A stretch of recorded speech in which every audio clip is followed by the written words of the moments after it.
But how about a sight for sore eyes? Ladies and gentlemen, the one, the only, Pat McAfee is back with us here. It is great to see you, my friend, and we have not had a chance to get your thoughts on all of the big football stories that have taken place since last we were together, and obviously the biggest is Tom Brady to Tampa. What do you think of that fit?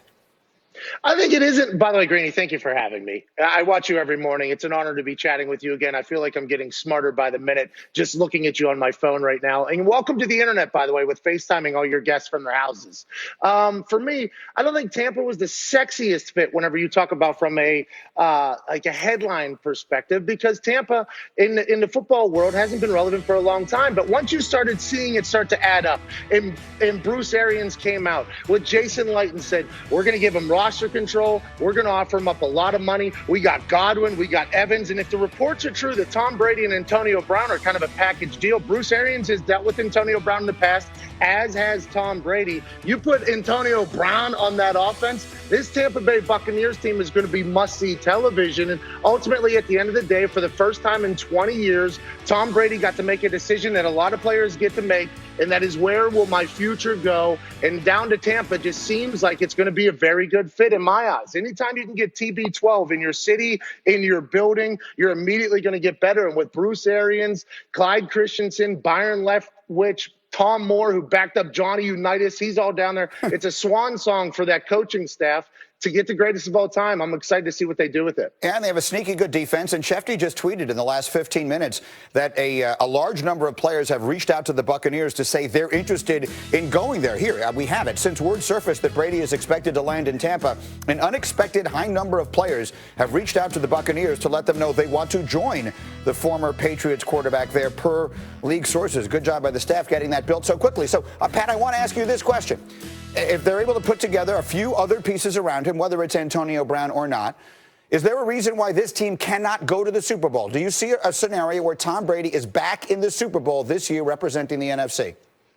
A couple of my friends are those people, by the way, that are trying to get to the Tampa Bay Buccaneers. As soon as it was announced via text message from an icon to Colin Cowherd that Tampa Bay was where Tom Brady was headed to, a couple of my friends who are currently free agent at the end of their careers are trying to ring chase. You know, everybody used to ring chase to go to New England. They would take massive pay cuts just to get up there, to get a Patriot way, play football with Tom Brady and get another Super Bowl. Now Tampa Bay is becoming that place, and there's no way the Tampa Bay Buccaneers fans could have ever imagined that. I think in the NFC, it's an old guard. In the AFC is the new guard, obviously.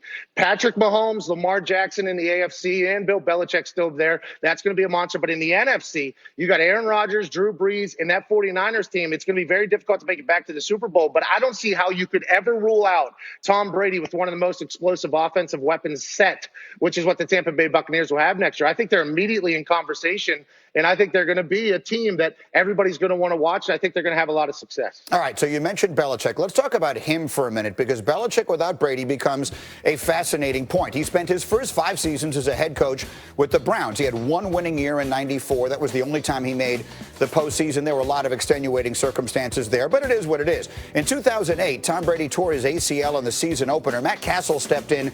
New England finished that year 11-5. They missed the playoffs. They had been 16-0 the year before. In 2016, you may recall, Brady served a 4-game suspension to start the season.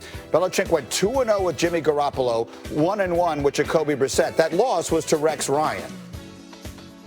I don't think they realize how huge a loss this is going to be. I faced Belichick one game without Tom Brady at quarterback. All right, and they were 3-0 at the time. We ended up going to Foxborough with the Buffalo Bills team, an average Buffalo Bills team, and not only did we beat them, we shut them out 18-0. Does it make a difference? It makes a huge difference, and they're getting ready to find out.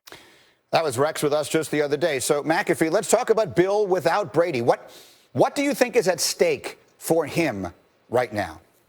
Well, I think Rex Ryan should take a little bit more credit on himself as opposed to on the Patriots without Tom Brady. I think Rex Ryan and the Ryan family, not only legends of humans, but defensive minds, they're great. And Jacoby Brissett was a rookie quarterback basically at that time. So anytime you have some exotic defenses going against a rookie quarterback, they're going to have success. And the fact that he was able to shut them out is absolutely beautiful. But if you talk about Jimmy G and Jacoby Brissett and even Hoyer, who has had success other places, now granted, he threw like 15 interceptions in one game for the Colts last year. But I think Bill Belichick and Josh McDaniels have the mindset that we can groom a good quarterback here.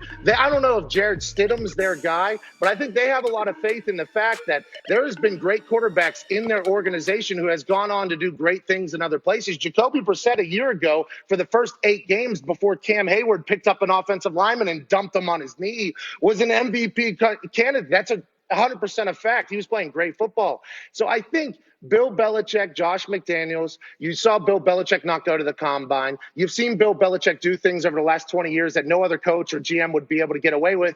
But that's because he has a massive brain. And I think whatever quarterback gets in there is going to be a quarterback that they like, is going to be a quarterback that's good. But I don't see them having a better year than Tom Brady and the Tampa Bay Buccaneers. I just think it's going to take a little bit for the 70-year-old coach. All right. And so let's one more thing here. You mentioned that the AFC is sort of the new guard, with the exception, of course, of your favorite team, the beloved Indianapolis Colts, who sign old man Phillip Rivers, if you will. And Rivers trying to get to the Super Bowl for the first time, and he comes to a team in Indy there that feels like it's got a lot of pieces in place with a really good offensive line, and they've got some weapons, T.Y. Hilton, et cetera. How good do you think that team is? Phillip Rivers and the Colts, are they a legit Super Bowl team in the AFC?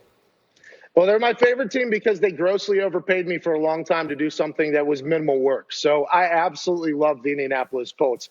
I think Phillip Rivers was a good signing. Now, towards the end of the year last year, it did look like old man Phillip Rivers was throwing a med ball there a little bit. But I think he got to the point where he got to the, oh, to hell with it, I'm just going to throw it into defensive meetings to see what we got.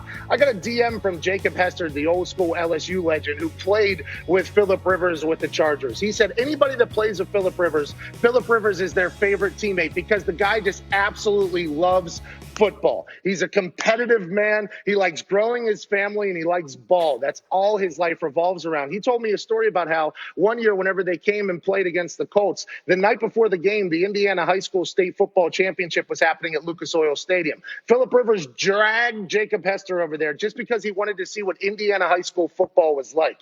This is a guy whose legacy is very much contingent upon whether or not he can get a Super Bowl. Him and Eli Manning had basically the same exact career after that draft night fiasco, and Eli Manning won 2 Super Bowls. Phillip Rivers did not. The man that loves football is uber competitive. If he can take this team that is very well put together to a Super Bowl, that not only helps his legacy, it helps the Colts and Chris Ballard. I'm just not 100% sure what the hell they're going to do with Jacoby Brissett. All right, McAfee, it's great to see you, my man. Let's do this again soon. You stay safe, and we'll check in again. Thanks, my man. Greeny, you don't need makeup either.